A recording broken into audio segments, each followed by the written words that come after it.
சீரற்ற காலநிலையினால் 5 லட்சத்திற்கும் மேற்பட்டோர் பாதிப்பு. யாழ் மாவட்ட ஒருங்கிணைப்பு குழு தலைவராக ராமலிங்கம் சந்திரசேகர் நியமனம். மாவீரர்களை நினைவுகூர முடியாது, நவீன் திசாநாயக்க குற்றச்சாட்டு. மாவீரர் தின நிகழ்வுகளை ஊக்குவித்து பிரச்சாரம், 3 கைது. அனுர அரசின் உயர் பதவிகளுக்கான நியமனம், எழுந்துள்ள குற்றச்சாட்டு. சீன தூதுவர் இனவாத கருத்துக்களை விதைக்கக்கூடாது, அரசுக்கு சார்பாக தமிழ் மக்களை திசை திருப்பும் முயற்சி, கஜேந்திரகுமார் பொன்னம்பலம் குற்றச்சாட்டு.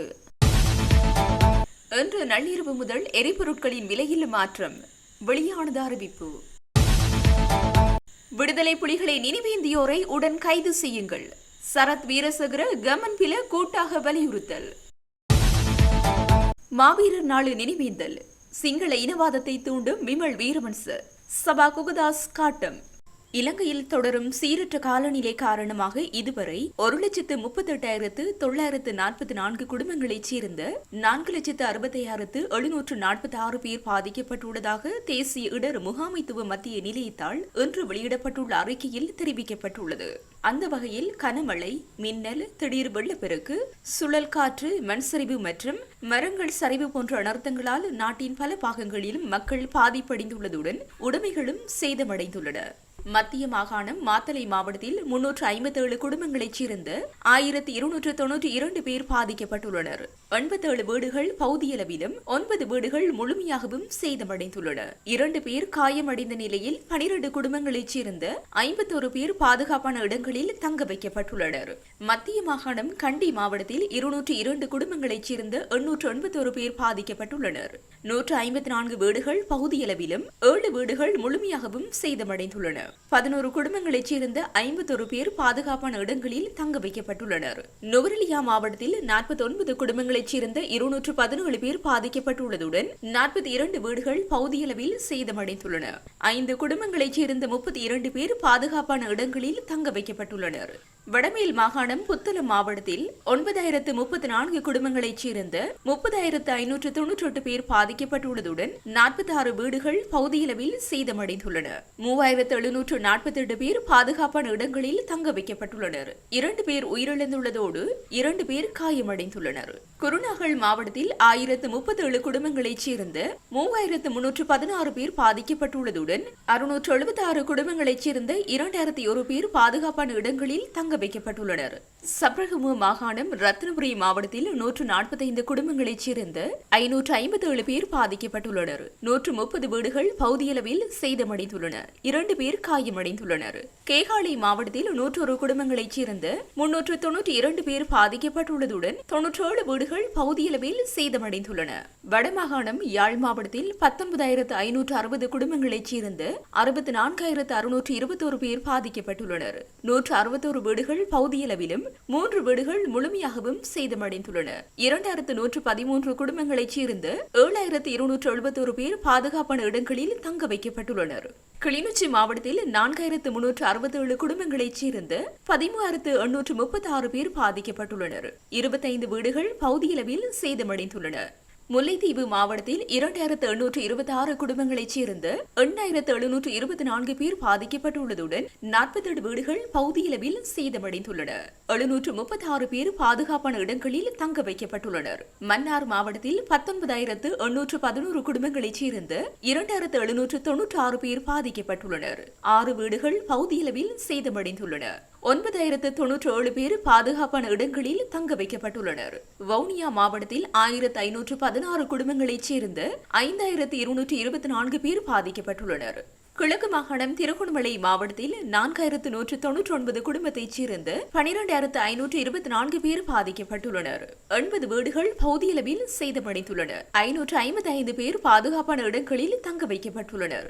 மட்டக்களப்பு மாவட்டத்தில் 23,561 குடும்பங்களைச் சேர்ந்த 73,532 பேர் பாதிக்கப்பட்டுள்ளனர். 73 வீடுகள் பகுதியளவில் சேதமடைந்துள்ளன. 2,242 பேர் பாதுகாப்பான இடங்களில் தங்க வைக்கப்பட்டுள்ளனர். மேல் மாகாணம் களுத்துறை மாவட்டத்தில் 1,221 குடும்பங்களைச் சேர்ந்த 5,277 பேர் பாதிக்கப்பட்டுள்ளனர். 32 வீடுகள் பகுதியளவிலும் 24 வீடுகள் முழுமையாகவும் சேதமடைந்துள்ளன. கம்பகா மாவட்டத்தில் 5,000 911 குடும்பங்களைச் சேர்ந்த 23,898 பேர் பாதிக்கப்பட்டுள்ளதுடன் 455 வீடுகள் பகுதியளவிலும் ஒரு வீடு முழுமையாகவும் சேதமடைந்துள்ளது. அம்பாறை மாவட்டத்தில் 46,817 குடும்பங்களைச் சேர்ந்த 1,62,092 பேர் பாதிக்கப்பட்டுள்ளதுடன் 623 வீடுகள் பகுதியளவிலும் 67 வீடுகள் முழுமையாகவும் சேதமடைந்துள்ளன. 1008 பேர் பாதுகாப்பான இடங்களில் தங்க வைக்கப்பட்டுள்ளனர். தென் மாகாணம் காலி மாவட்டத்தில் 12 குடும்பங்களைச் சேர்ந்த 32 பேர் பாதிக்கப்பட்டுள்ளதுடன் 12 வீடுகள் பகுதியளவில் சேதமடைந்துள்ளன. மாத்தறை மாவட்டத்தில் 219 குடும்பங்களைச் சேர்ந்த 817 பேர் பாதிக்கப்பட்டுள்ளதுடன் 13 வீடுகள் பகுதியளவிலும் 2 வீடுகள் முழுமையாகவும் சேதமடைந்துள்ளன.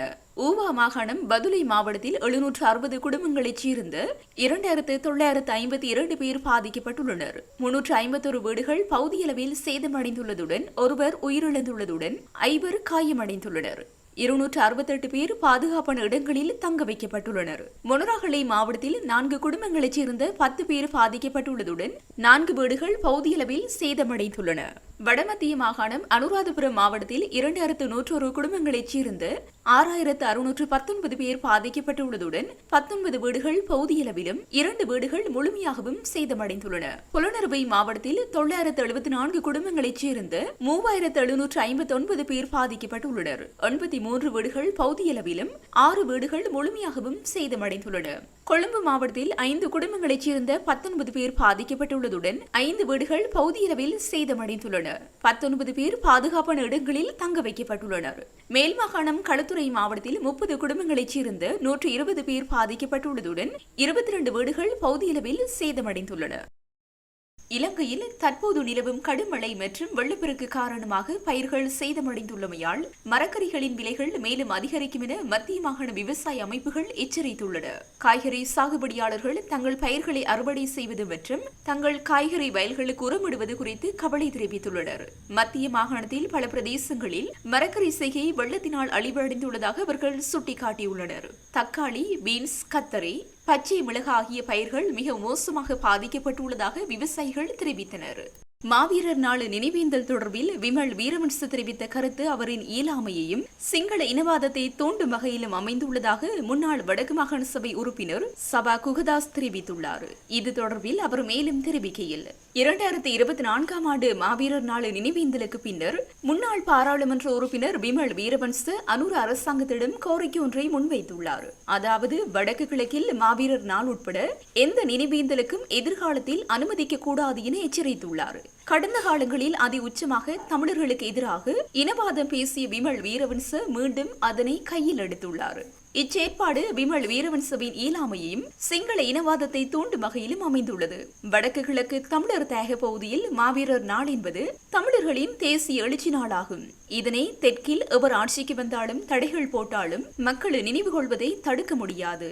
யுத்தம் மௌனித்த பின்னர் கடந்த கால ஆட்சியாளர்களின் மிக கோரமான அடக்குமுறைகளை எதிர்கொண்டதுடன் தமிழர் தேகம் நினைவேந்தல்களை நடாத்த பின்வாங்கியதில்லை. தென்னிலங்கையில் யுத்த வெற்றியை கொண்டாடும் போது இன அழிப்பை எதிர்கொண்ட யுத்தத்தால் பாதிக்கப்பட்ட உறவுகளை இழந்த தமிழர்களின் மனங்கள் எப்படி குமுறும் என்பதை வீரவன்ச போன்ற இனவாதிகள் புரிந்து கொள்ள வாய்ப்பில்லை.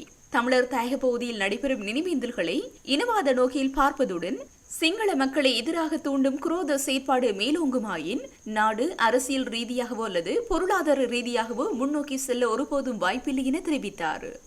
யாழ்ப்பாண மாவட்ட ஒருங்கிணைப்பு குழு தலைவராக கடற்றொழில் அமைச்சர் ராமலிங்கம் சந்திரசேகர் நியமிக்கப்பட்டுள்ளார். கடந்த 28ஆம் தேதி முதல் நடைமுறைக்கு வரும் வகையில் ஜனாதிபதியினால் இந்த நியமனம் வழங்கப்பட்டுள்ளது. இவரது நியமனம் தொடர்பாக பொது நிர்வாக மாகாண சபைகள் மற்றும் உள்ளூராட்சி அமைச்சர் பேராசிரியர் AHMH அபயரத்னவினால் யாழ்ப்பாண மாவட்ட அரசாங்க அதிபருக்கு கடிதம் மூலம் அறிய தரப்பட்டுள்ளது.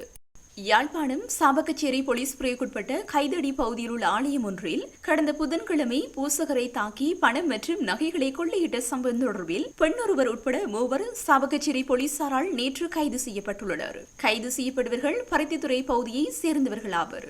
இதன்போது பூசகரிடமிருந்து கொள்ளையடிக்கப்பட்ட தங்க நகைகள் 40,000 ரூபாய் பணம் மற்றும் நகையை விற்று பெற்ற 2,40,000 ரூபாய் பணம் என்பன போலீசாரால் கைப்பற்றப்பட்டுள்ளன. கைது செய்யப்பட்ட சந்தேக நபர்களை நீதிமன்றத்தில் ஆஜர்படுத்த நடவடிக்கைகளை சாவகச்சேரி போலீசார் முன்னெடுத்து வருகின்றனர். ஆயுர்வேத திணைக்களம் உள்ளிட்ட அரசு நிறுவனங்களின் உயர் பதவிகளுக்கு தகுதியற்ற மற்றும் தங்களுக்கு நெருக்கமானவர்களை தற்போதைய அரசாங்கம் நியமித்துள்ளதாக குற்றம் சுமத்தப்பட்டுள்ளது.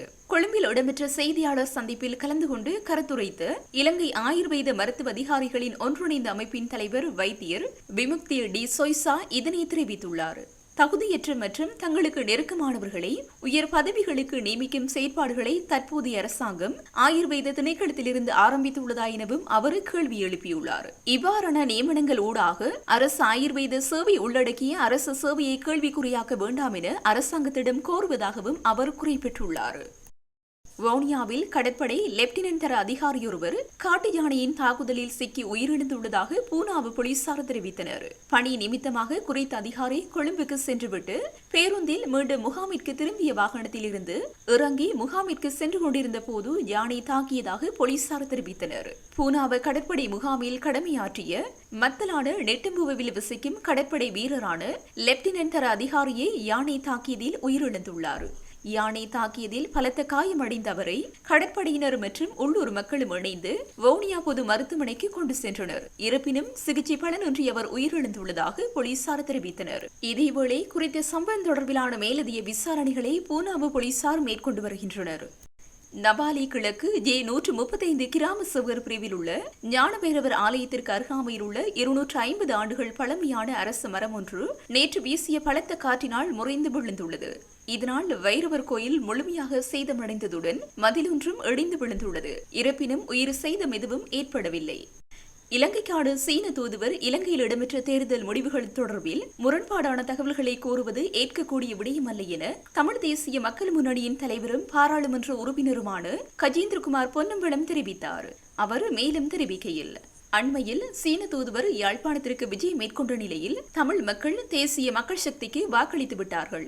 இரண்டு தரப்புகளும் ஒன்றிணைந்து செயற்பட ஆரம்பித்து விட்டன என கருத்து கூறியிருந்தார். இந்த கருத்தை எமது கட்சி கண்டிப்பதோடு இலங்கையில் உள்ள வெளிநாட்டு தூதுவர் ஒருவர் இவ்வாறு கருத்து கூறுவது நாகரிகமான செயலல்ல என்பதோடு அவ்வாறான கருத்தை தூதுவர் ஒருவர் கூறக்கூடாது. உண்மையில் தேர்தல் முடிவுகளின் அடிப்படையில் தேசிய மக்கள் சக்திக்கு தமிழ் மக்கள் ஆதரவு வழங்கிவிட்டார்கள் என கூற முடியாத நிலையில் சீன தூதுவர் எந்த அடிப்படையில் அவ்வாறான கருத்தை முன்வைத்தார் என்பது தொடர்பில் கேட்க விரும்புகிறேன். தேசிய மக்கள் சக்திக்கு யாழ் தேர்தல் தொகுதியில் 3 ஆசனங்கள் கிடைக்கப்பெற்றது. 3வது ஆசனம் சுயேட்சை குழுக்கள் திட்டமிட்ட முறையில் தமிழ் மக்களின் வாக்குகளை பிரித்ததால் அந்த ஆசனம் கிடைத்தது. இம்முறை இடம்பெற்ற பாராளுமன்ற தேர்தலில் சுமார் 1.5 லட்சத்திற்கு மேற்பட்ட மக்கள் வாக்களிப்பில் கலந்து கொள்ளவில்லை. கடந்த பாராளுமன்ற தேர்தலில் தெற்கை பிரதிநிதித்துவப்படுத்தி களமிறங்கிய அங்கஜன், டக்ளஸ் போன்றோர் பெற்ற வாக்குகளை விட இம்முறை தேசிய மக்கள் சக்தி சுமார் 15,000 வாக்குகள் குறைவாக பெற்றுள்ளது. தெற்கு கட்சிகளுக்கு தொடர்ச்சியாக வாக்களிக்கும் ஒரு பகுதியினர் அங்கஜன் டக்ளஸை நிராகரித்து தேசிய மக்கள் சக்திக்கு வாக்களித்துள்ளமையே உண்மையான விடயம். இவற்றை அறியாத சீன தூதுவர் தமிழ் மக்கள் தேசிய மக்கள் சக்தியுடன் இணைந்து செயற்பட தயாராகிவிட்டனர் என்ற கருத்தை கூறுவது ஒன்றில் கேட்ட கேள்விக்கான விளக்கம் என்னால் கூறப்பட்ட பதிலாக இருக்க வேண்டுமல்லது தமிழ் மக்களை வேண்டுமென்றே தவறான பாதையில் இட்டு செல்வதாக பார்க்க முடியும். தமிழ் மக்கள் நீண்ட காலமாக தமிழ் தேசியம் சார்ந்த கட்சிகளுக்கு தமது ஆதரவை கொடுத்து வரும் நிலையில் அவர்களின் கோரிக்கை தொடர்பில் சீன தூதுவர் அரசாங்கத்திற்கு எடுத்துக் கூற வேண்டும். அதை விடுத்து பூலோக அரசியல் போட்டி காரணமாக சீனா தமது ஆதிக்கத்தை அதிகரிப்பதற்காக இனவாத கருத்துக்களை தெரிவிப்பது ஆரோக்கியமான விடயமல்ல. ஆகவே உலக வல்லரசில் ஒன்றான சீனா அதன் இலங்கைக்கான தூதுவர் தனது தூதுவர் பதவிக்கு பொருத்தமில்லாத விடயங்களில் தலையிடுவதும் தமிழ் மக்கள் மத்தியில் இனவாத கருத்துக்களை விதைப்பதையும் தவிர்த்துக் கொள்ள வேண்டும் என்றார். இலங்கையில் விடுதலை புலிகளை அஞ்சலிப்பதற்கு அனுமதி வழங்கக்கூடாது என முன்னாள் அமைச்சர் நவீன் திசாநாயக்க வலியுறுத்தியுள்ளார். தமிழர் பகுதிகளான வடக்கு கிழக்கு மாகாணங்களில் இம்முறை மாவீரர் தினம் உணர்வெழுச்சியுடன் கடைபிடிக்கப்பட்டுள்ள நிலையில் அவர் இவ்வாறு குறிப்பிட்டுள்ளார். இது தொடர்பில் ஊடகங்களிடம் மேலும் கருத்து தெரிவித்த அவர், மாவீரர் நினைவேந்தல் நிகழ்வுகளுக்கு நாம் முழுமையான எதிர்ப்பை பதிவு செய்கின்றோம். விடுதலை புலிகள் அமைப்பு என்பது அமைப்பாகும். எனவே அந்த அமைப்பை நினைவுகூர முடியாது. எனது தந்தையையும் விடுதலை புலிகளை கொலை செய்தனர். புலிகளுடன் தொடர்புடையவர்களை நினைவுகூறுவதற்கு நிரந்தர தடை விதிப்பது தொடர்பான உறுதியான முடிவை அனூர் அரசு எடுக்க வேண்டும் என்றார். வடக்கு கிழக்கில் பெரும் உணர்வெழுச்சியுடன் இடம்பெற்ற மாவீரர் தின நிகழ்வுகளை ஊக்குவித்து முக புத்தகத்தில் பிரச்சாரம் செய்த குற்றச்சாட்டின் பேரில் 3 சந்தேக நபர்களை போலீசார் கைது செய்துள்ளனர். இவ்வாறு கைது செய்யப்பட்டவர்களில் ஒருவர் சுன்னாகம் பகுதியைச் சேர்ந்த 37 வயதுடையவர் எனவும் அவர் நேற்றைய தினம் பயங்கரவாத தடுப்பு மற்றும் விசாரணை பிரிவினரால் கைது செய்யப்பட்டுள்ளார் எனவும் போலீஸ் ஊடக பிரிவு தெரிவித்துள்ளது. இந்த நிலையில் மேலும் கைதான ஏனைய இருவரில் ஒருவர் பத்தேகம பகுதியைச் சேர்ந்த 27 வயதுடையவர் என போலீஸ் விசாரணைகளில் தெரியவந்துள்ளது.